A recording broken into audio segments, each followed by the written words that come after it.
France की पनडुब्बी भारत में मचाएगी धमाल।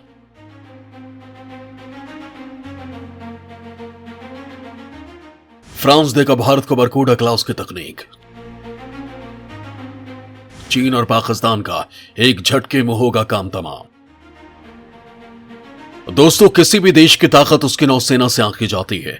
जिस देश की नौसेना जितनी ज्यादा शक्तिशाली होगी, वो देश उतना ज्यादा ताकतवर होगा। शायद इसीलिए चीन आज अपनी नौसेना की ताकत लगातार बढ़ा रहा है, उसमें इजाफा कर रहा है। भारत भी इसमें पीछे नहीं है। वो भी अपनी नौसेना को मजबूत करने के लिए उसे आधुनिक हथियारों से सुसज्जित कर रहा है। इसी क्रम में भारत सरकार नौसेना को परमाणु पनडुब्बी देने की तैयारी कर रही है। सही सुन रहे हैं आप, आने वाले वक्त में बरमूडा क्लास की परमाणु पनडुब्बी भारत को मिल सकती है। इस पनडुब्बी को साक्षात दुश्मन का काल कहा जाता है और इसके भारतीय नौसेना में शामिल होने के कयास लगाए जा रहे हैं। इस पनडुब्बी को फ्रांस के नौसेना ने अभी कमीशन किया है। अगर यह पनडुब्बी भारत को मिल जाएगी तो उसकी ताकत में कई गुना इजाफा हो जाएगा और वह समुद्र में चीन की बढ़ती ताकत पर आसानी से लगाम लगा पाएगा। शायद इसलिए चीन की भी टेंशन बढ़ गई है। भारत को मिलने वाली इस शक्ति से वो इस तरह से खौफजदा हो गया है कि उसे साक्षात अपना काल दिखाई देने लगा है। जब से चीन को यह लगने लगा है कि उसे समुद्र में सबक सिखाने के लिए भारत के पास साक्षात यमदंड आने वाला है, तब से उसकी नींद गायब हो गई है। पाकिस्तान के तो तोते ही उड़ने लगे हैं। उसके चेहरे पर ऐसे 12 बजने लगे हैं मानो उसके यहां मातम छा गया हो।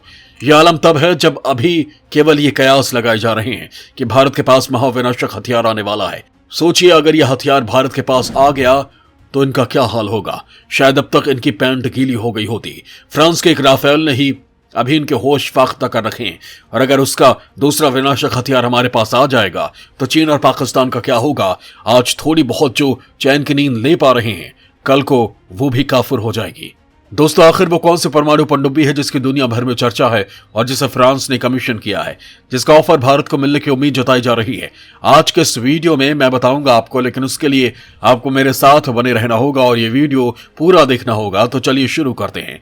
दोस्तों, यूक्रेन युद्ध को लेकर रूस से चल रहे तनाव के बीच फ्रांस की नौसेना ने महाविनाशक और सबसे आधुनिक पनडुब्बी को अपनी नौसेना में शामिल कर लिया है। बरमूडा क्लास की परमाणु पनडुब्बी अपनी तरह की पहली पनडुब्बी है। अगली पीढ़ी की परमाणु पनडुब्बी फ्रांस की बरमूडा प्रोजेक्ट के तहत बनाई गई पहली सबमरीन है। आपको इस पनडुब्बी की पूरी ताकत बताऊंगा, लेकिन उससे पहले आपको यह बता देता हूं कि आखिर दुनिया में किस देश के पास सबसे घातक पनडुब्बी है।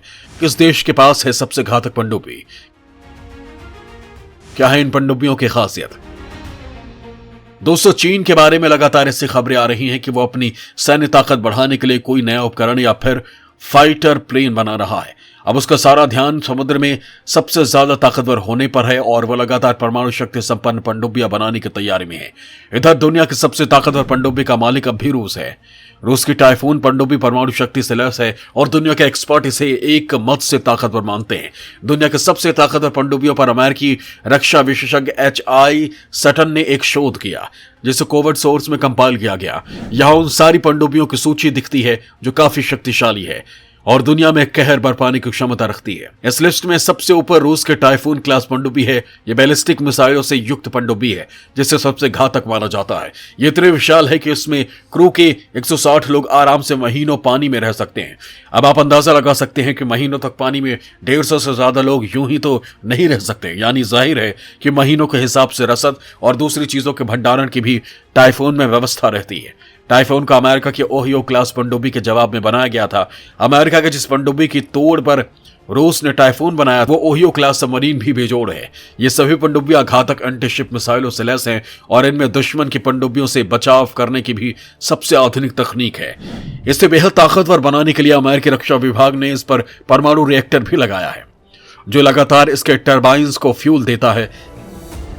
इसके अलावा नेवल टेक्नोलॉजी नामक वेबसाइट में भी दुनिया के सबसे घातक सबमरीन की सूची दी गई है, जिसमें पहले नंबर पर टाइफून क्लास पनडुब्बी ही है, लेकिन दूसरे नंबर पर भी रूस की ही पनडुब्बी है, जिसे बोरेई क्लास कहा जाता है। यहां तक कि तीसरा स्थान भी रूसी पनडुब्बी ऑस्कर सेकंड क्लास के पास है, जिसके बाद अमेरिका के ओहियो क्लास सबमरीन की बारी आती है। 5वां नंबर एक बार फिर से रूस के सबमरीन के पास है।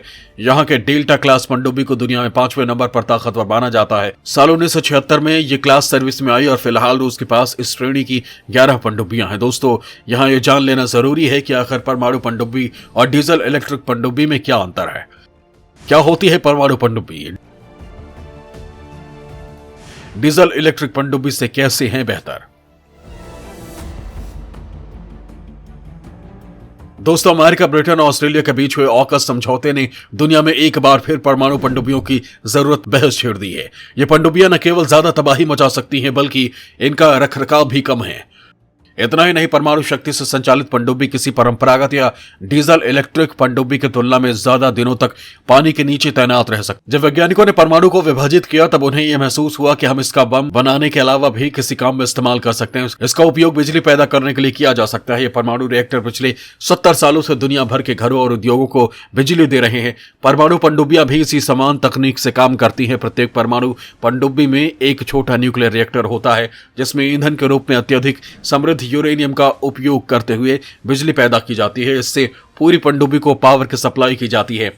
एक पारंपरिक पनडुब्बी या डीजल इलेक्ट्रिक पनडुब्बी बैटरी चार्ज करने के लिए डीजल जनरेटर का इस्तेमाल करती है। इस बैटरी में स्टोर हुई बिजली का उपयोग मोटर चलाने के लिए किया जाता है। किसी दूसरी बैटरी की तरह इसे रिचार्ज करने के लिए स्नॉर्कलिंग प्रक्रिया को पूरा करने के लिए पनडुब्बियों को सतह पर आना पड़ता है। कोई भी पनडुब्बी सबसे अधिक खतरे में तब होती है जब उसे पानी की गहराई से निकलकर सतह पर आना होता है। ऐसे में दुश्मन देश के पनडुब्बी खोजी विमान या युद्धपोत उन्हें आसानी से देख सकते हैं। दोस्तों, इसलिए भारत भी परमाणु पनडुब्बी की तकनीक हासिल करने की कोशिश कर रहा है। भारत की इस कोशिश के बारे में आगे आपको वीडियो में बताएंगे, लेकिन उससे पहले बता देता हूं कि आखिर फ्रांस की नई बरकूडा क्लास की पनडुब्बी में क्या खासियत है। फ्रांसीसी नौसेना की ताकत में जबरदस्त इजाफा। बरकूडा क्लास की पनडुब्बी ने बढ़ाई नौसेना की ताकत। आधुनिक सुविधाओं से लैस है फ्रांस की पनडुब्बी।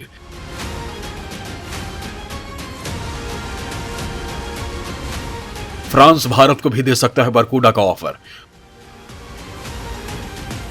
दोस्तों, फ्रांसीसी परमाणु पनडुब्बी 328 फुट लंबी है और इसका वजन 5300 टन है। यह पनडुब्बी क्रूज मिसाइल से हमला करने और दुश्मन के क्षेत्र में स्पेशल फोर्सेस को तैनात करने में सक्षम है। इस पनडुब्बी में 65 नौसैनिक सवार हो सकते हैं और यह पानी से बाहर आए बिना 70 दिनों तक लगातार दुनिया भर में गश्त लगा सकती है। दोस्तों, पिछले दिनों फ्रांसीसी रक्षा मंत्री के भारत दौरे के दौरान ऐसी खबरें आई थी कि पेरिस नई दिल्ली को एक अत्याधुनिक परमाणु पनडुब्बी दे सकता है। इसमें यह भी कहा गया था कि भारत में ही इन पनडुब्बियों को बनाया जाएगा। फ्रांस ने उस समय भारत को परमाणु पनडुब्बी का ऑफर नहीं दिया, लेकिन विशेषज्ञों का कहना था कि अभी रास्ते बंद नहीं हुए। फ्रांस अगर यह परमाणु पनडुब्बी दे देता है तो भारत के पास उसका सबसे महत्वपूर्ण सैन्य हथियार होगा। भारतीय नौसेना को यह पनडुब्बी मिलने पर वो हिंद महासागर में अजेय ताकत हासिल कर लेगी। यही नहीं, भारत प्रशांत सागर तक अपनी ताकत का प्रदर्शन कर सकेगा।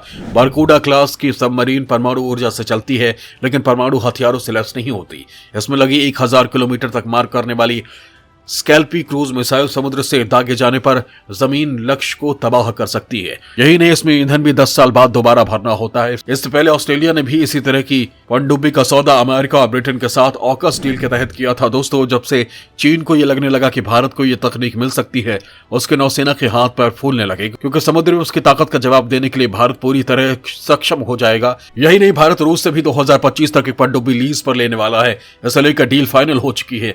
दरअसल भारतीय नौसेना के परमाणु पनडुब्बी आईएनएस चक्र के वापस रूस लौटने के बाद नई पनडुब्बी को फिर से लीज पर लेने की अटकलें लगाई जा रही हैं। 2019 की मीडिया रिपोर्ट्स के मुताबिक भारत ने रूस के साथ परमाणु पनडुब्बियों की खरीद को लेकर एक सीक्रेट डील की है।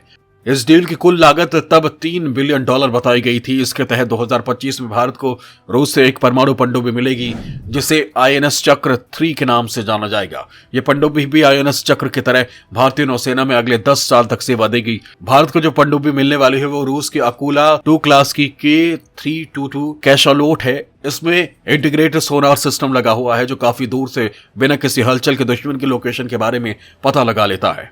भारत के आईएनएस अरिहंत में भी ऐसा ही सिस्टम लगा हुआ है। रूसी नौसेना की K322 कैसलोट पनडुब्बी को भारत को सौंपने से पहले ओवरहॉल किया जाएगा। इससे पनडुब्बी की सर्विस लाइफ बढ़ जाएगी। इतना ही नहीं, इस पनडुब्बी को भारतीय उपमहाद्वीप के लायक भी बनाया जाएगा। दावा यह भी है कि इस पनडुब्बी में भारतीय नौसेना के कई स्वदेशी तकनीकों को भी शामिल किया जाएगा। इसमें भारत में बने हुए कम्युनिकेशन सिस्टम लगाए जाएंगे, जिससे किसी भी दूसरे देश को इसकी बातचीत इंटरसेप्ट करने में आसानी नहीं होगी।